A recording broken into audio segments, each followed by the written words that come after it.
भाई मेरे अंदर भी ऐसी कोई खासियत है, मेरे बच्चे मेरी इज्जत करें, वो मेरी इज्जत क्यों करेंगे? भाई आप अपने पुरखों को इस तरह कीजिए जिससे कि वो मजबूत दिखे। वो मजबूत दिखोगे तो आप उनके डीएनए हो, आप मजबूत दिखोगे, आप डीएनए मजबूत दिखोगे तो आपके बच्चे अपने आप को मजबूत दिखेंगे। ये तो मजबूती पीढ़ी दर पीढ़ी चलती है। तो एक तो बड़ा कारण ये था कि भाई हम किस तरह की समाज व्यवस्था चाहते हैं, वो क्यों चाहते हैं, उसको कैसे अचीव की जा सकती है। तो एक झगड़े की जो सबसे बड़ी इतिहास है उसे निकाल बाहर करिए। दूसरी एक बात ये बाम से लिखता रहता है कि भाई ये ब्राह्मणों को बड़ी लिबर्टी है, बड़ी ये बात है, इस पर कृष्णा भाई बहुत सारी बातें लिख रहे थे। भाई ब्राह्मणों को लिबर्टी सिर्फ धार्मिक हेड होने के नाते है, या the religious head of the Hindu society. कोई ऐसा नहीं है कि भाई ऐसे किसी ब्राह्मण को बुलाया आप उसको आप ज़्यादा तरजीह दे दो, आप नहीं देते तरजीह, ना आप खाने के लिए बुलाते हो। आप उन्हें बुलाते कब हो? जब आप उन्हें अपने घर पे कोई रिलीजियस फंक्शन करते हो। अदरवाइज तो हम नहीं बुलाते ना, तो भाई यार सड़क से निकल रहा है आटा आप चाय पी खाना खा नहीं बुलाते ना, तब तो नॉर्मली बात करते हैं उससे। तो भाई उनकी कोई ऐसा कोई स्पेशलाइजेशन नहीं है उनके पास कि हम एज ए सामाजिक प्राणी होने के नाते उनके हाथ पैर जोड़ते हैं। परंतु हाँ, जब धर्म की बात आती है, जब धार्मिक कर्मकांडों की बात आती है, जब धार्मिक अनुष्ठानों की बात आती है, तो हमें एक स्पेशलाइज को कॉल करना पड़ता है। तो वो की वो स्थिति फादर की है क्रिश्चियनिटी में, मौलवी की है इसमें। बस इनके जो क्रिश्चियनिटी के मौलवी या प्रीस्ट जो फादर है उसमें और इसमें फ़र्क इतना है कि वहाँ आपको एजुकेशन लेके वो बनना पड़ता है, यहाँ जन्म जाता है। तो इनको बड़ा आसान रहा जोड़ना कि भाई इस कारण से ये मुझे, इस कारण से मुझे भाई किसी भी जो भी धार्मिक कर्मकांड करने के लिए, या जैसे आप कोई मकान कंस्ट्रक्शन करवाने लगाओगे आप, तो आप खुद तो लगोगे नहीं ना, मिस्त्री को बुलाओगे भाई जिसको वो सीमेंट कार्य काम करना है। ठीक है, अब ये थोड़ी बोल देगा भाई कि यार वो सीमेंट कार्य वाले को आप लोग कौन मान रहे हो, या कार ठीक करवाओगे तो मैकेनिक के पास जाओगे ना, भगवान थोड़ी मानने लग गए आपको। ठीक है, तो वो उनकी जो प्रोफेशनल जो था वो उनका प्रोफेशनल एडवांटेज था, नहीं कि social advantage. It was not a social advantage. सरकार और सरकार के दिखा उसका सोशल एडवांटेज के लिए दिखाना चाह रहे, वैसा नहीं है। सामाजिक एडवांटेज नहीं है उनको प्रोफेशनल एडवांटेज है, क्योंकि वो है। और हम इस धर्म को जैसे ये इसलिए बताना चाहते हैं थाईलैंड से है, ताकि इनका जो धार्मिक एडवांटेज है, जिसको ये सामाजिक एडवांटेज के तौर पर इस्तेमाल करना चाहते हैं, उसे हम खत्म करें। भाई जो इनकी धार्मिक एडवांटेज है, उस पर्टिकुलर धर्म के हेड होने के नाते जो एडवांटेज है, उसको सामाजिक एडवांटेज में हम खत्म कर देना चाहते हैं। इसलिए हम कथन सब ये बता रहे हैं कि भाई जितने भी इक्ष्वाकु वंश के जितने भी धर्म हैं, पहले उसको गैंटुइज्म बोलो, अंग्रेजों ने पहले गैंटू नाम दिया, उसको हिंदू बोला, गैंटुइज्म बोलो, भले बुद्धिज्म बोलो, भले जैनिज्म बोलो, ये इक्ष्वाकु वंश के धर्म है तीनों। ये इक्ष्वाकु वंश थाईलैंड में हुआ, कहानियाँ पढ़ोगे, शेर देखोगे, सब कुछ देखोगे, वहाँ पे हुआ। तो इससे हमारे पास फ़ायदा क्या होता है कि हम मुख्य मुद्दों पे आके बात करना शुरू कर देते हैं। धर्म अपने मुद्दा नहीं बचा, तो ये अगर बोलते हैं कि भाई इस्लाम अगर बाहर से आया, ये धर्म भी बाहर से आया, बाहर होने की टक्कर बराबर हो गई। अब आपको जो भी धर्म मानना है उसको मान लीजिए, ठीक है। अब अगर इस्लाम का बाहर से आने में ताकत कम नहीं हुई है, तो आपने घंटी धर्म की बाहर करने से ताकत कम नहीं हो जाएगी, क्रिश्चियनिटी की बाहर करने से ताकत कम नहीं, तो धर्म की ताकत कम नहीं होगी। भगवान कहते तो ताकत बड़ी रह गया, आप जरूर ताकत बड़ी, ठीक है। तो आप धर्म अपने घर में कुछ भी मानिए, हमें कोई दिक्कत नहीं है, पब्लिकली आप उससे मत अपना उससे कोई कनेक्शन नहीं, और हमारा उससे कर्म कांडों से और से कोई कनेक्शन। और दूसरी बात ये होती है, जैसे बाम साहब का जो तरीका था, वो तरीका ये था कि वो धर्म को गाली देते थे। अपने गांव में कहावत होती है कि खुद की माँ है ना, किसी को डाकण नहीं लगती, खुद की माँ किसी को डाकण नहीं लगती। अगर आपकी माँ में लाख कमियाँ भी है ना, तो आपकी माँ का बड़ा सॉफ्ट कॉर्नर आपके पास हमेशा रहेगा, यार माँ तो मेरी ही है, जैसी भी है माँ तो मेरी है। ऐसे बेटा होता है किसी घर का, तो भले जितने रूल फैल काम कर रहा है, पर घर वाले यार पैदा हो गया, कहाँ छोड़ेंगे, ठीक है। तो अब अगर वो धर्म अगर बोलोगे इंडिया में स्थापित करना और फिर उसे गाली देनी है, तो आप गाली नहीं दे सकते। अगर आपको किसी धर्म को उखाड़ना है, किसी भी तथ्य को उखाड़ना है, तो पहले उसको कि भाई ये माँ भी नहीं है, ये मौसी भी नहीं है, ये गाँव की भी नहीं है, ये शहर की भी नहीं है, ये स्टेट की भी नहीं है, तो इंडिया की भी नहीं है, इंडिया से भी तीसरे देश की है, बर्मा छोड़ के थाईलैंड की है, ठीक है। देन वो चीज़ें खत्म होती हैं। तो इसके पीछे हमने तथ्य दिए, हमने कारण दिए, किस कारण से ये था। और फिर तीसरी बात ये होती है, लोग बोलते हैं कि भाई हमारा धर्म क्या है, हम क्या कर रहे हैं, हम किस तरह पूजा कर रहे हैं, ठीक है। हर आदमी भाई आस्थावान तो होता ही है, हर आदमी की एक जरूरत होती है। हर आदमी क्या कर रहा था, तो अपने यहाँ पे थान होते हैं छोटे छोटे, 2 ईंट के थान होते हैं, तकरीबन हर जगह अपने को मिल जाए, ठीक है। और फिर जैसे अपन जो गांव की कांकड़ जो सीमा बोलते हैं उसको पूछते हैं, अपन अपना कुआं होता है, कुआं या नदी जो भी वाटर सोर्स हो आपका, आप उसको पूछते हो। तो हमारे पास बहुत सारी जैसे अपने जानवर होते थे, अपन जानवरों के तेल चौपड़ना, सीमों पे खुरों पे से तेल चौपड़ना, हम लोग बहुत सारे ऐसे काम करते थे। या उनके जो ठाण होते थे जहाँ पे वो लोग उनको खाना खिलाते थे, उनको पूछना, बहुत सारे काम होते थे हम जिनको करते थे। तो हमारी आस्था थी वो वही थी। जैसे हमारे यहाँ पे नया घर बनता था तो हमारी बुआ या हमारी बहन आके वो तोता बांधती थी, आके सुबह बांधना बोलते उसको।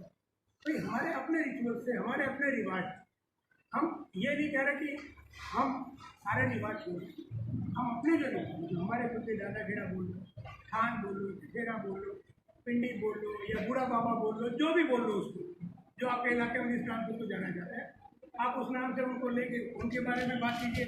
क्योंकि किसी को ये बोलोगे कि यार कोई आस्था नहीं होती, नास्तिक पास्तिक, ये चीज़ें टिकती नहीं है। बहुत ज़्यादा तर्क की चीज़ें टिकती नहीं है। आदमी यहाँ तर्क करने नहीं आया, कोई भी यहाँ पैदा हो तर्क करने पैदा नहीं हो, जीने के लिए पैदा हो, मसाले से जीना चाहता है, मस्त होकर रहना चाहता है, भाईचारा निभाना चाहता है, भाइयों में बैठना चाहता है, आराम से अपनी बातें करना चाहता है, अपने परिवार के साथ बिना टेंशन के वो सो जाना चाहता है, ठीक है। वही यहाँ पे सारा ये आओ तर्क करें, करनी चाहिए, आओ तर्क करें, ठीक है, कोई कुछ नहीं है। हाँ, इससे कोई फायदा नहीं हो, अननेसेसरी क्यों प्रेशर है इसको, ठीक है। फिर तीसरी बात जो होती है, जो हमारी जो सबसे बड़ी बात है, जो आज की डेट में हमारी लाइफ पर अफेक्ट कर रही है, वो है हमारे यहाँ का कॉन्स्टिट्यूशन, जिसे संविधान बोलते हैं, हमारे यहाँ का एडमिनिस्ट्रेटिव सेटअप, हमारे यहाँ का पुलिस सेटअप, हमारे यहाँ का जुडिशियल सेटअप। भाई जब हमारे यहाँ पे एक पंचायत का बहुत बड़ा वाइब्रेंट सिस्टम था, हम तकरीबन बातें आगे समाज में आके सल्टा रहे हैं, तो सरकार हमारी सामाजिक पंचायतों को एक कॉन्स्टिट्यूशनल वैलिडिटी क्यों नहीं देती है? भाई जब जब ये दहेज वहेज के केस भी होते हैं, वो 20 साल जब लटकते पटकते फिरते हैं, फिर आके समाज में आके बात करते हैं क्या खत्म करो, 2 भाइयों में जमीन का झगड़ा हो जाता है, तो 20 साल कोर्ट कचहरी कर करा के फिर आके समाज में बैठ के बात करते हैं, खत्म करो यार, 20 साल पैसा पुलिस को दे गया, वकील को गया, जजों को गया। तो भाई हम चाहते हैं कि एक लोकलाइज जस्टिस सिस्टम हो, जिसमें हमें अननेसेसरी हैरेसमेंट ना हो कि किसी ने कुछ बोल दिया, एक छोटी सी लाइन बोल दी कि भाई ये फला मुर्दाबाद, फला जिंदाबाद, उसको जेल में भेज दो, इसने देशद्रोह कर दिया। अरे ये थोड़ी देशद्रोह होते हैं, देशद्रोह होता है तो प्लानिंग करके कोई काम करता है, उससे सबोटेज हो रहा है, ये सबोटेज हो सकता है। किसी ने छोटा मोटा नारा लगा दिया, उससे कोई सबोटेज थोड़ी हो रहा है, उसमें कोई प्लानिंग है नहीं है, उसमें कुछ और है नहीं है। फिर आप यार एक आदमी की बहुत गैर मामूली सी गलती के लिए, एक मामूली सी गलती के लिए आप उसको जेल में डाल दोगे यार, 1 महीने 2 महीने 6 महीने, ये एक सभ्य समाज की कार्रवाई की जाती है। फिर जैसे पुलिस प्रशासनिक सिस्टम है, हमारे यहाँ पे जो डीएम लगा रखा है आपने, तहसीलदार लगा रखा है, बीडीओ लगा रखा है, थानेदार लगा रखा है, आईपीएस लगा रखा है, सीओ लगा रखा है, वो आपने इस तरह के आदमी लगा रखे हैं जो ना मेरे जिले के ना मेरे राज्य के, दोनों विभाग के, वो हमारी ना रिवाज जानते हैं, ना हमारी ज़रूरतें जानते हैं, ना वो हमारी ज़रूरतों से वाकिफ हैं, ना वो समाज में कभी रहे, ना उन्हें ये पता कि ये गलत डिसीजन लेंगे तो समाज में इम्पैक्ट क्या जाएगा, ठीक है। तो हम लोग ये चाहते हैं कि भाई जो समाज का जो है, जैसे हम अपनी मीटिंग को खुद हैंडल कर रहे हैं, तो हमारी जो हैंडलिंग है वो हम खुद करें अपने समाज, मेरा मोहल्ला हम खुद संभालें, हमारे मोहल्ले के स्कूल हम खुद संभालें, हमारे मोहल्ले के थाने हम खुद संभालें, हमारे मोहल्ले के हॉस्पिटल्स हम खुद संभालें। फिर ऐसे बड़े हों तो हम अपने जो शहर है उसका जो बड़ा जो है मेयरशिप वो हम संभालें, पुलिस का जो शरीफ है उसको हम इलेक्ट करें, जो जज है उसको भी हम इलेक्ट करें, जो सरकारी वकील है उनको भी हम इलेक्ट करें। फिर कुल मिला के ये हो कि हर जगह पे हमारा पार्टिसिपेशन हो, जैसा कि बड़े देशों में हो रहा है, अमेरिका में हो रहा है, इंग्लैंड में हो रहा है, ऑस्ट्रेलिया में हो रहा है, जो भी आप काम लो, कनाडा ले लो, जितने भी बड़े देश हैं। भाई आपके ऊपर अगर जिम्मेदारी रहेगी तो आप खुद उसका बना के रखें। जैसे ये बगैर बिजनेस करना, छोटा सा बच्चा 25-26 साल 26 साल है, 26 साल 26। अब ये इस लड़के की पोस्टें अगर आप देखो, इसका तरीका देखो काम करने का, बड़ा सिंसियरली अपने आप को प्रेजेंट करना है, फिर मैं ये बिजनेस कर रहा हूँ, मेरा ये छत बनाने का काम है, मेरा ये बनाने का काम है, मेरा ये सीढ़ियाँ बनाने का काम है, तो उसके पास जिम्मेदारी है। अब यही सरकार में बैठा होगा तो वो फाइल अटकाता ही घूमेगा, क्योंकि उस पर कोई जिम्मेदारी नहीं है। का आदमी खुद का काम करेगा, खुद को ढंग से प्रेजेंट भी करेगा, आगे बढ़ के चलाएगा कि खुद को कि भाई मैं ये कर रहा हूँ, मैं इससे और बेहतर कर सकता हूँ।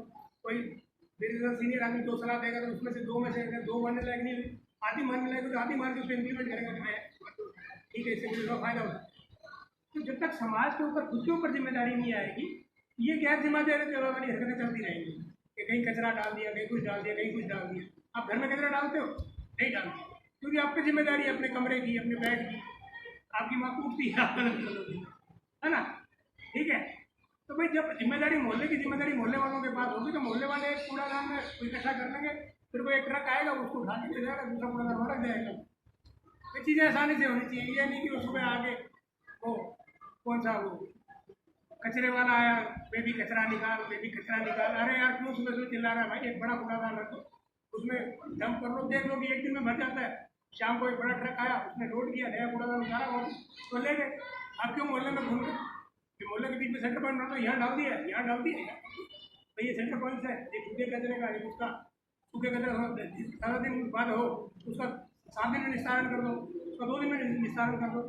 तो उसको थोड़ा जो भी प्लानिंग है उसको इस तरह ना की जाए कि सर आप सिर्फ हमारा जो फाइनेंस उसको ड्रेन कर रहे हैं, उस तरह की जाए कि लोगों को जिम्मेदारी का एहसास भी हो और कंट्री फाइनेंशियली ड्रेन भी रहे।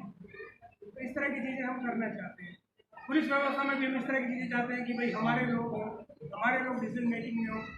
न्याय में भी हम इस तरह की चीज़ करना चाहते हैं कि हमारे लोग डिसीजन मेकिंग में हो। इसी तरह नियम, हर मोहल्ला अपने नियम बनाए, हर गाँव अपने नियम बनाए, हर शहर अपने नियम बनाए। जो भी एक नियम यूनिट डिसाइड की जाए उसको हम डिसाइड करें और उसके हिसाब से हम काम करें। अब जैसे नौकरियों के बारे में, नौकरियों में भी ये गिनाते रहते हैं कॉम्पिटिशन हो गया। अब पहले जैसे नीट वगैरह मेडिकल वाला वो स्टेट सब्जेक्ट होता था, स्टेट में कॉम्पिटिशन होता था, अब उसको ऑल इंडिया बना दिया। ठीक है, अब ये लोग क्या कर रहे हैं कि आपके पेपर, मैंने 50 जनों को पेपर लीक कर दिए, 500 जनों को पेपर लीक कर दिए। सेंट्रल कमेटी में बैठा हूँ, 500 एक जिले में करती, एक आदमी गया एक जिले का, तो मैंने 500 आदमी लगा दिए। ठीक है, हर जिले से 2 आदमी लिए, मैंने 2000 आदमी लगा दिए, 1000 आदमी की सीट मैंने खराब कर दी। ठीक है, वही अगर आप तहसील वाइज सिलेक्शन करोगे, एक तो आप प्रतिनिधित्व आसानी से दे सकते हो, जो ये बोलते हैं कि प्रतिनिधित्व जैसा जगह रहा दो। एक तहसील में क्या होता है कि तकरीबन एक ही जाति के एक जैसे गांव होते हैं, उसमें जैसे एक मेन जाति होगी जो वहाँ की किसान जाति होगी, फिर जिनकी छोटे छोटे नंबर हैं जैसे कुमार है, खाती है, तेली है, बढ़ई है, ये सारे छोटे छोटे नंबर वाले होंगे, उनका होगा। फिर ये आईलैंडी चंपाई ये भी होंगे, तो कुल मिला के 7 जातियाँ बनती हैं। ये जातियाँ गिनती करते हैं तो 5 और 2 7 बनती है हर तहसील में। 7 जातियों को आसानी से रिप्रेजेंट करा सकते हैं। एक तहसील से कितने से लोग सिलेक्ट करने हैं कि 20 पुलिस में सिलेक्ट करने हैं, ठीक है, 20 में से 7 लोग हैं, जनसंख्या के हिसाब में 20 सीटें आप बांट दो, इजी के साथ। आप किसी को बोलोगे कि पूरे इसमें हिंदुस्तान में 17,000 सीटें हैं, जातियाँ आपने कितनी बना दी? 7,120। अरे यार 7,120 तो काम ही नहीं है। और 7,120 काम हो सकते हैं क्या? संभव है क्या? हद से हद भी अगर आप मॉडर्न टाइम के भी काम ढूंढो तो भी हद से हद 100 से ज़्यादा काम आपको नहीं मिलेगा। हद से हद 100 से ज़्यादा काम नहीं मिलेगा। आपने 7,000 जातियाँ बना दी। सरकार ये कोशिश ही नहीं कर रही है कि भाई एक ही जाति जैसे कुम्हार है उसको कुंभकार के नाम से भी लिख रखा है, कुम्हार के नाम से भी लिख रखा है, उसको प्रजापति के नाम से भी लिख रखा है, उसको कृष्ण के नाम से भी लिख रखा है, उसको 5 नाम से लिख रखा है। ऐसे हम जाट हैं तो हमारी जाति को जाट भी लिख रखा है, जट सिख भी लिख रखा है, विष्णु भी लिख रखा है, नाथ भी लिख रखा है, सिद्ध भी लिख रखा है, गोस्वामी भी लिख रखा है, सोम भी लिख रखा है, दसनाथ भी लिख रखा है, मुल्ला भी लिख रखा है। अब 9 जातियाँ बना के एक जाति। अरे यार जाट बना दो, उसमें जिन्होंने मुसलमान बन गए वो मुल्ला जाट हो गए, जो विष्णु बन गए विष्णु जाट हो गए, सिख बन गए सिख जाट हो गए। जाति तो एक हुई ना यार। आप फ्रेगमेंटेशन क्यों बढ़ा रही है सरकार? हर जाति समाज में टुकड़े क्यों बना रही है?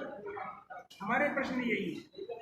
हर जैसे कुम्हार है भाई, ये बता दो कि जो भी मिट्टी का काम करेगा वो एक जाति में कैटेगराइज होगा, जो भी सोने का काम करेगा वो एक जाति में कैटेगराइज होगा, जो भी उसका लोहे का काम करेगा वो एक जाति में कैटेगराइज होगा। ये आपका लोहे का काम है, आप आइए, जो भी आप लगाते हैं, पंचाल लगाते हैं, लोहार लगाते हैं, जो भी लगाते हैं, आप एक जगह ही आप कैटेगराइज होंगे। सरकार चाहे तो ये काम बड़ी आसानी से 10 दिन में कर सकती है, नहीं कर सकती, पर सरकार करना नहीं चाहती। सरकार तो ये कहना चाहती है कि हम आपको प्रतिनिधित्व नहीं देना चाह रहे क्योंकि आप तुम इतने ज़्यादा जाति नंबर हो। अरे हम जाति नंबर ज़्यादा नहीं, आप देना नहीं चाह रहे, आपको मन नहीं दे रहे। सीधी सी बात। आप सॉल्यूशन देखो, तहसील वाइज आप ले आओ चीज़ों को, तो वैसे ही आसान हो जाएगा। हम आपस में बांट लेंगे। तो एक तहसील के अपन मान लो, एक तहसील में अपन 50 काम है, 100 काम, भाई आपस में बांट लो। भाई अपनी हर जाति के और मीटिंग कर ली, सारे गाँव वालों ने आके, हर जाति के मुखिया लोगों ने आके मीटिंग की। हाँ भाई ठीक है, इतने हमारे लोग हैं, इतने हमारे लोग हैं, ठीक है, इतनी सीटें हमारी, इतनी सीटें तुम्हारी, इनको हम भर देंगे, इनको तुम भर दो, ठीक है, अपना अपना काम हो गया। अब सरकार, जब हमने समाज चलाना है, हमारा समाज है, तो सरकार कौन होती है यार? वहाँ खाली बार लगाने वाली है? सरकार कौन होती है? IAS लगाने वाली, इलेक्शन लगाने वाली, क्यों लगा रही है? हम अपने पैसे लगाएंगे, सरकार के ऊपर से गिराती है। या कोई मतलब 4 पैर 4 हाथ काट दिया गिर, या 2 स्कूटी होती है, उसमें क्या होता? कुछ भी गलत नहीं होता, कुछ भी तो नया वो करता नहीं है। इसमें जो है, हम लोग जो एडमिनिस्ट्रेटिव वाइज जो है, या पुलिस वाइज जो है, प्रशासन वाइज जो है, इसको हम ये चाहते हैं कि जो सारा का सारा प्रबंधन का जो काम हो, वो समाज के पास, खुद के पास, हम हमारे खुद के पास, ताकि राजनीति खत्म हो।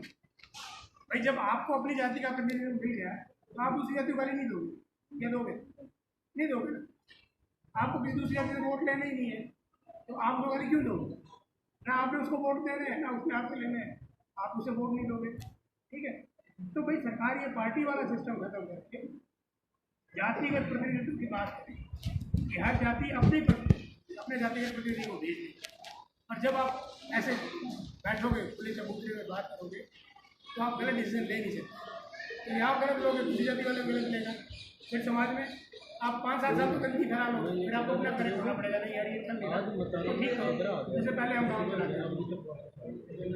तो मुख्य पॉइंट तो ये 3-4 हैं जिनको हम बात करना चाहते हैं, जिनमें हम लगातार बात करते हैं।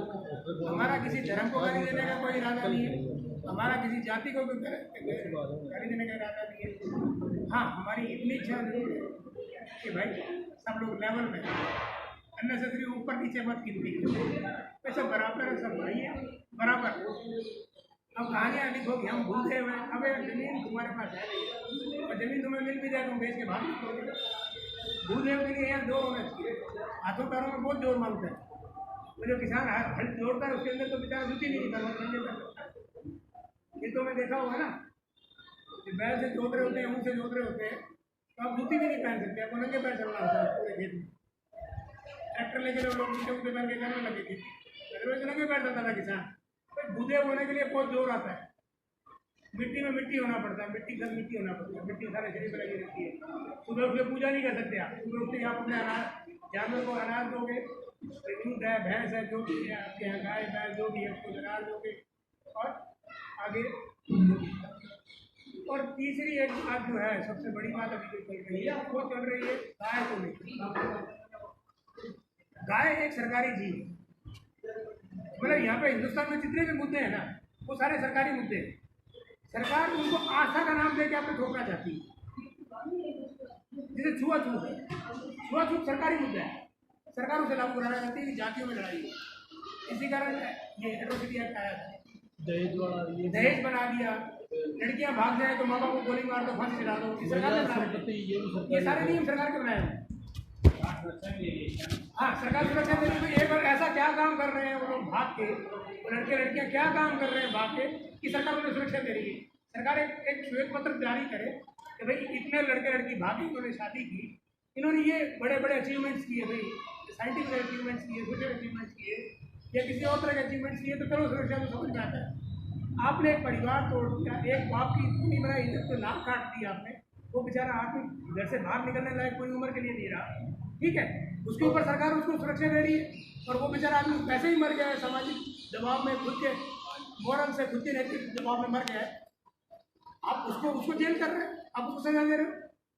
आप श्वेत पत्र तो लाइए कि इन्होंने क्या किया है, भाई क्या दिया है इन्होंने समाज को, भाई भागने के अलावा। अब ऐसे यार कोई हड़काया कुत्ता हड़का जाता है तो उसको मुनसिपलिटी मारती नहीं है, ऐसे लोगों को आप भाई अंदर करो।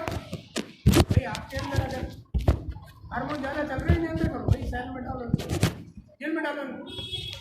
देखो इस तरह का गैर सामाजिक काम करने से स्कूल में प्यार करना है तो जेल में जाओ, यहाँ प्यार करने की जगह, पढ़ने की जगह, कॉलेज पढ़ने की जगह, दफ्तर है वो नौकरी करने की जगह, यहाँ प्यार नहीं करना। तो प्यार करने की जगह थोड़ी है वो कोई। अगर आपका दिमाग इतना ही खराब हो चुका है कि आप पढ़ते हुए प्यार करता है, तो बैटरी को भी मेंटल एसिड आपका इलाज होगा वहाँ, या नहीं? आप सारा जहाँ जाओ देखी प्यार हो गया आपको, अरे यार ये जब प्यार हो गया आपका यार। हाँ।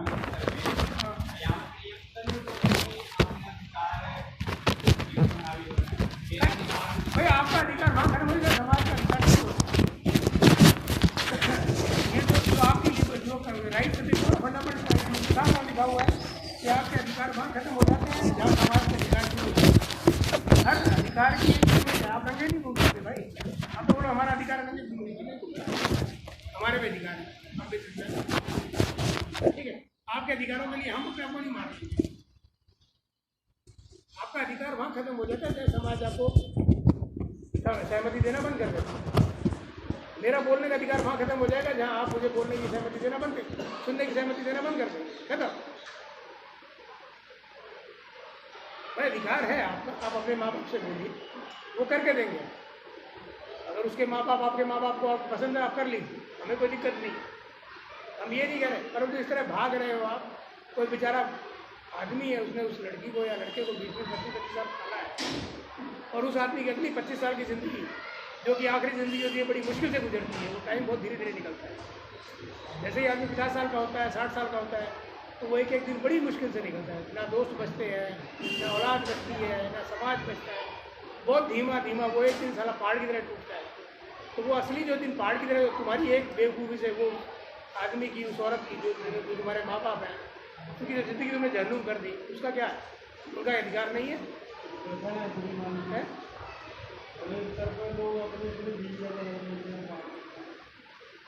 नहीं वो उनको समाज नहीं निकालता, दारू पीती है, यही तो धारणा आगरा के डॉक्टरों की बहुत नहीं। हाँ ये गलत हो रहा है ना, वो इसी कारण से गलतियाँ बढ़ती जा रही हैं। उनको समाज से कौन हटाएगा? हटा देंगे भाई, जब ये चीज़ें बैठेंगी सर। देखिए अगर एक बार आप सामाजिकता की बात करेंगे चीज़ें बैठेंगे। समाज का पीछा कोई लोग काटते हैं, समाज का पीछा कोई लोग काटने आते हैं, नहीं वो हट नहीं, वो देखो कुछ अगर कुछ साइकोलॉजिकली भ्रष्ट लोग, कोई मानसिक भ्रष्ट लोग अगर कुछ ऐसी गंदगी कर रहे हैं तो बाकी समाज उन्हें एक्सेप्ट नहीं कर रहा है। आम समाज में वो चीज़ें नहीं हो रही हैं अभी। हम अपने आम समाज को मजबूत कर लें। ये छोटे मोटे कोई बड़े अफसर कुछ ऐसी हरकतें कर रहे हैं, कुछ बड़े डॉक्टर ऐसी हरकतें कर रहे हैं, वो धीरे धीरे खत्म हो जाएगा। भाई जब 70% 80% समाज जवाब देगा तो 20% की हैसियत नहीं बचती कि वो कुछ करे। अगर हाँ सभी लोग ये कर रहे हैं तो फिर हम अंधेरे में जिंदा है, फिर हम अधिकार में हैं। परंतु जहाँ तक समाज को हमने देखा है, सामाजिक लोगों को हमने देखा है, जैसे लोग समाज के बारे में चिंता करते हैं, परिवार की चिंता करते हैं, तो ये लगता है कि नहीं अभी तक लोगों में अभी भी सामाजिकता बाकी है, अभी भी पारिवारिकता बाकी है, अभी भी लोगों के अंदर मतलब एक दूसरे के लिए प्यार बाकी है, लोग किसी का बुरा नहीं करना चाहते, एक क्वालिटी खुद की अच्छी जीना चाहते हैं, दूसरे को भी अच्छी क्वालिटी की ज़िंदगी देना चाहते हैं। तो अभी इतना बुरा दौर हमारी ज़िंदगी में आया नहीं है कि हम इतना डरें उस चीज़ से, अभी वैसा दौर नहीं आया, हम रोक सकते हैं। अब वो लाने की प्लानिंग है, हाँ वो लाने की प्लानिंग है। भाई सरकार चाह रही है जनता भ्रष्ट वो तो तभी आएंगे जब हम सत्ता में आएंगे। नहीं सत्ता में तो आएंगे, सत्ता में तो आप एक दिन में तो आ नहीं सकते, सत्ता में तो आप धीरे धीरे बात करो, लोगों को समझाओगे। भाई जब आधी किसान के बारे में भी लिखना शुरू किया तो शुरुआती दौर में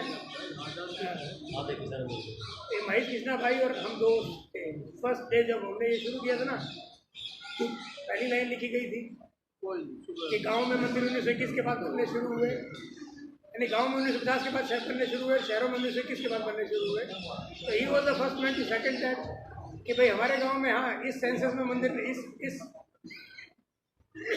प्लान में मंदिर नहीं था, बट इस प्लान में मंदिर दिख रहा है और इसमें 20 साल का फर्क है। इन्होंने संजय भारती के नाम से एक आईडी चलाते थे, उन्होंने उस आईडी से लिखा था। तो उसके बाद हमने धीरे धीरे लोगों से बात की, भाई हम तो अपने इलाके का जानते हैं, हिंदुस्तान तो बहुत बड़ा देश है, आप नहीं जान सकते। फिर धीरे धीरे बाकी ट्राइब से बात की, भाई आपके यहाँ क्या है, भीलों से बात की आपके यहाँ क्या है, फिर नीचे मेरा पटेलों से बात की, नीचे फिर गुजरात वाले भीलों से बात की, सबसे बात की, पता चला रहा यार अपना सारा सिस्टम एक जैसा ही है, कोई छोटे मोटे डिफरेंसेस के अलावा सारा सिस्टम तकरीबन हम एक जैसा ही जी रहे हैं, कोई ज़्यादा फर्क नहीं है। इसी कारण से हम ये बैठे हुए हैं। उसी वक्त लिख रहे थे, उसी वक्त ये हमारे कुर्मी भाई जोश में लगे हुए थे गाँव वार्ड को लेकर तो हम इनसे बड़ा इंप्रेस हुए कि यार हम जो लिखना चाह रहे हैं वो तो ऑलरेडी लिखा जा रहा है। एक हातिम कुर्मी मिशन के नाम से, एक हातिम युवा कुर्मी मिशन, हाँ हातिम कुर्मी युवा शक्ति के नाम से एक पेज है, उसको देखना। वो हमसे बहुत पहले से चीज़ें लिख रहा है, हम तो बहुत लेट एंट्री मारे। बट एक था कि आप हिंदुस्तान के इस कोने में बैठे हैं, वेस्ट में बैठे हैं, और ईस्ट में बैठा हुआ है एक आदमी, वही चीज़ें लिख रहा है जो आप वेस्ट में बैठ के लिखने की सोच रहे हैं, तो बड़ा फर्क पड़ता है कि हाँ यार वास्तव में बात है, वास्तव में कुछ हो रहा है। हाँ वो सोच मैच कर रही है, और विचार वही चलता है जो चलने के लिए तैयार होता है या जिसके लिए सतह जली तैयार। तो ये भाई ने शुरू किया था, हमने शुरू किया, राजेश आया, राजेश के साथ कैलाश आया, बहुत सारे लोग आए, आते गए जुड़ते गए, बहुत सारे लोग हैं, बहुत सारे लोग जुड़ते गए। तो ये शुरुआत ऐसे ही हुई थी, एक आदमी दो आदमी। हमें अपनी बातें सिर्फ लोगों को बतानी है, हमें बताना है कि भाई आज संविधान संस्कृत से नहीं चल रहा है, आज कॉन्स्टिट्यूशन से चल रहा है, आज हिंदी से नहीं चल रहा, ना धर्म से चल रहा, ना इतिहास से चल रहा है। ठीक है, एक तरफ तो ये बोलते हैं कि हिंदी पढ़िए, हिंदी पे गर्व कीजिए, फिर बोलते हैं हम आईएएस उसको बनाएंगे जिससे इंग्लिश आती होगी, जज हम उसे बनाएंगे जिससे इंग्लिश आती होगी, लेटरल एंट्री हम उसे देंगे जिससे इंग्लिश आती होगी, अम्बेसडर हम अमेरिका को उसे बनाएंगे जिससे इंग्लिश आती होगी। तो भाई हमें हिंदी क्यों पढ़ा रहे हो भाई तुम? तो हमें काले कुत्ते ने काटा, हम पहले हिंदी बोलना सीखें फिर अंग्रेजी सीखें? भाई आपने सारी प्लम पोस्टेज सारी की सारी आपने पोस्ट की है, कुछ लोगों के लिए आपने रिजर्व कर दी जो अंग्रेजी पढ़ रहे हैं। आप हमें गाने सुना रहे हो कि तुम्हें संस्कृत नहीं पढ़ने दी गई। अरे भाई करें क्या? संस्कृत किसी स्कूल का मीडियम है, किसी एग्जामिनेशन का मीडियम है, किस चीज़ का मीडियम है संस्कृत? ठीक है, तो एक ये बात है। धीरे धीरे ये जो छोटी छोटी बातें अपन बोल रहे हैं उनको, अब देखो एक बात है, ये बात हम शुरू से भी बोलते आ रहे हैं कि ये वक्त लेने वाला एफर्ट है, ये ऐसा एफर्ट नहीं है कि एक दिन में हो जाएगा, एक पलक झपकते हो जाएगा। परंतु फिर भी पिछले 3-4 साल में काफ़ी तेज चला, काफ़ी स्प्रेड काफ़ी हुआ इसका। आज 14 स्टेट्स में अपन लोग काम कर रहे हैं, थोड़े नहीं होते, इतने कम टाइम में हम लोग सब लोग बहुत साधारण घर के लोग हैं, एकदम middle class lower middle class लोग सारे के सारे, कोई बड़ा बिग शॉट नहीं है हमारे अंदर कि जिसको बोलो कि ये फला बाप का बच्चा है या फला बाप का ही है। हम लोग ज़्यादातर जैसे या तो पहले जनरेशन के शहरी हैं या ज़्यादा दूसरे जनरेशन के शहरी हैं। उससे पहले का हमारा सारा का सारा हमारा है, हम गांव से ही हैं, हमारे पिताजी गांव में ही थे, हम भी गांव में ही पैदा हुए, हम पिताजी बाद में उठा के ले आए, चलो बेटे। ठीक है, तो हम लोग वो लोग हैं जो साधारण लोग हैं। उसके बाद में भी अगर हम अपनी बातें इतने अच्छे बेहतर तरीके से प्रेजेंट कर पाए, चला पाए, लोगों को समझा पाए, तो ये हमारे बुजुर्गों का आशीर्वाद है हमारे ऊपर, हमारे पुरखों की मेहरबानी है। और या फिर ये ज़मीन मांगती है कि बदलाव हो, तो बदलाव सार्थक बदलाव हो, जिसमें कि आम जनता के पास ताकत पहुँचे, आम जनता डरी हुई ना रहे, आम जनता दबी कुचली ना महसूस करे, किसी का भी हाथ ना जोड़े कि भाई मेरा साहब ये काम करवा दो, मेरा काम करवा दो, काम करवाने के पैसे लो भी करवा दो, या करो तो सही, कुछ तो करो। भाई हम मजबूत जनता चाहते हैं, जो कि जैसे वो कई वो फोटो नहीं दिखाते, वो बाइडन को कोई बोल रहा है कि लाइक यू आर डेविल, वो उसको गाली दे रहा है, जॉनसन को you are this you are that. हम भी चाहते हैं कि हमारा एक आम शहरी जो हो वो बड़े से बड़े पद के आदमी को आँख में आँख मिलाकर उससे बात कर सके, उससे अपनी बात कह सके और अपनी बात को बहुत तरीके से प्रेजेंट कर सके। हमने अपने लोगों को इसलिए ट्रेन करना है, हमने समझाना है किस तरह की बात करनी है, किस तरह पढ़ना है, क्यों पढ़ना है, किस लिए, एक अपने दायरे से बाहर जाके किस लिए पढ़ना है। और अभी तक हम अंग्रेजों को फॉलो कर रहे हैं, डेमोक्रेसी हम उनकी लेके घूम रहे हैं, टेक्नोलॉजी हम उनकी लेके घूम रहे हैं, सब चीज़ उनकी लेके घूम रहे हैं। हम चाहते हैं कि हम हिंदुस्तान वो मुकाम हासिल करें कि हमारी सोशल सिस्टम को, हमारे एडमिनिस्ट्रेटिव सिस्टम को, हमारे जुडिशियल सिस्टम को इंग्लिश फॉलो करें। और हम भी चाइना की तरह उनकी टेक्नोलॉजी को लेके उनसे बेहतर टेक्नोलॉजी, बड़ी टेक्नोलॉजी बना पाए। भाई चाइना सन 80 तक, 80 भी क्या, चाइना सन 2000 तक कुछ नहीं था, 2000 तक चाइना कुछ भी नहीं था, आज सुपर पावर शी जिनपिंग के हाथ में सच्चाई है, और सारी दुनिया शी जिनपिंग चला रहा है। ठीक है, तो वही आदमी सारा कुछ चला रहा है, वो 11 पिंग सारा कुछ चला रहा है। ठीक है, तो ये चीज़ें हम भी कर सकते हैं। भाई हमें कोई ये थोड़ी है कि आज ही हम F=MA को प्रूव करेंगे और फिर जाके उस टेक्नोलॉजी लेवल तक पहुंचेंगे।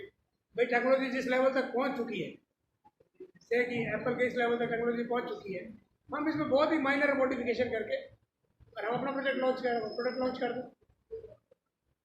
भाई अब यो तो स्थिति नहीं है ना कि आपको पहले बेस फोन बनाना पड़ेगा, फिर आप वो कीपैड वाला मोबाइल बनाओ, फिर आप इस पे आओगे। नहीं भाई, हम इसे आज से इसी से शुरू कर सकते हैं। यहाँ पे जो मिनिमम शुरू है वहाँ से शुरू करो और वहाँ से उसको बेहतर करते चले जाओ। तो इसमें क्या क्या फैसिलिटी जो जोड़ी जा सकती है, परंतु ये कॉन्फिडेंस हमें अपने लड़कों को देना पड़ेगा, हमारे लोगों को देना पड़ेगा। भाई चाइनीज जैसे मैंने तकरीबन हर नेशनलिटीज़ के साथ लोगों के साथ काम किया हुआ, Scottish, Singaporean, name any, British, American, मतलब जितने भी थे। मैं जब इंडिया में था तब भी, मैं कोर्ट में था तब भी, और बाहर था तब भी। तो ये मेरा पर्सनल एक्सपीरियंस है कि अपना जो इंसान, अपना जो आदमी है, वो शारीरिक तौर पे बहुत जल्दी नहीं थकता है। हम लोग बहुत लंबे टाइम तक काम कर पाते हैं। हम लोग मानसिक तौर पे बहुत लंबे टाइम तक स्ट्रेस झेल पाते हैं, और हम लोग उनसे बेहतर सोचते हैं, बेहतर करते हैं। सिर्फ हमें घबराहट रहती है कि यार मैं सोच रहा हूँ वो सही है कि नहीं है। हम लोग एक दूसरे से पूछते रहते हैं, अरे यार बॉस मैंने सही लिखा क्या, अरे यार मैंने ये किया क्या। अरे आप पूछो मत, लिखो आप। अगर आप सही लिख रहे होगे लोग अपने आप आपसे जुड़ जाएंगे, आप सही बोल रहे होगे लोग अपने आप जुड़ते जाएंगे। ये लोगों से है ना, जैसे लोग अगर कोई आपको गलत कमेंट करें, जैसे किसी ने गलत कमेंट कर दिया, तो आप उस कमेंट को पढ़िए, अपने कंटेंट को पढ़िए, कमेंट को पढ़िए, अपने कंटेंट को पढ़िए। कमेंट जैसे ही आपको गलती लगती है उसको करेक्ट कर दीजिए। अगर नहीं लगती कमेंट को भूल जाइए कि साले पूछते पूछते किया। कई लोग लिखे कि नहीं भाई ये थोड़ा इस तरह और लिख सकता था, तो उसको पढ़िए, उसको पढ़िए, उसको पढ़िए, उसको पढ़िए। फिर लगे कि हाँ यार ये बात थोड़ा सा और ठीक लिख सकता, तो उसको इम्प्रोवाइज़ कीजिए। ये मत कीजिए किसी ने एक कमेंट लिख दिया तो उस पर आप एकदम ऐसे घूमू बन के बैठ गए, अरे यार उसने मुझे गाली दे दी। ठीक है, पहले बुजुर्ग कहते ही थे कि भाई गाड़ियों से घूमते नहीं होते, मतलब थोड़े होते ना कि कोई गाड़ी निकालते घूमते नहीं होते। ठीक है, और ऐसा दुनिया में ये नहीं होता कि सारा ज्ञान एक ही आदमी के पास हो। भाई सारा ज्ञान अगर आपके पास हो तो दुनिया क्या करेगी। भाई आपको दूसरों से भी ज्ञान लेना है, और उस ज्ञान को जैसे मकान बना रहा है, इसका मकान बनाने का बिजनेस है, तो इसका लकड़ी वाला ही अलग से लेके आता है, मटीरियल सप्लायर अलग पकड़ रखा है इसने, स्टोर सप्लायर अलग पकड़ रखा है, पिक सप्लायर अलग पकड़ रखा है, लोहे का सप्लायर अलग पकड़ रखा है। ये सारा काम एक आदमी नहीं करता ना भाई। पर हाँ ये है कि आपको बेस्ट यूज़ करना है। ये ईंट वाला सबसे अच्छी क्वालिटी की सबसे सही टाइम पे, मतलब प्रॉपर क्वांटिटी में मुझे ईंट पहुँचा देगा सही। ये लोहे वाला मुझे पहुँचा देगा, ये पहुँचाते वो सिलेक्ट करना है आपको। अपने बाकी लोगों से आइडिया गैदर करते हैं, अपने आपको एज ए लीडर बिल्ड करना है, एज ए सोसाइटी में आपको थोड़ा मूव करना है आगे। थोड़ा सा अपने आपको स्ट्रेच करो, थोड़ा स्ट्रेच करो, लोग आगे बढ़ेंगे। और हम लोग वास्तव में 7 दिन के लोग हैं, हमारी नींद बड़ी अच्छी है, हमने देखा है अपने प्रोजेक्ट बहुत अच्छी रही है, आगे भी बढ़िया। ठीक है, धन्यवाद। अब आप लोगों को कुछ और पूछना ज़्यादा आदेश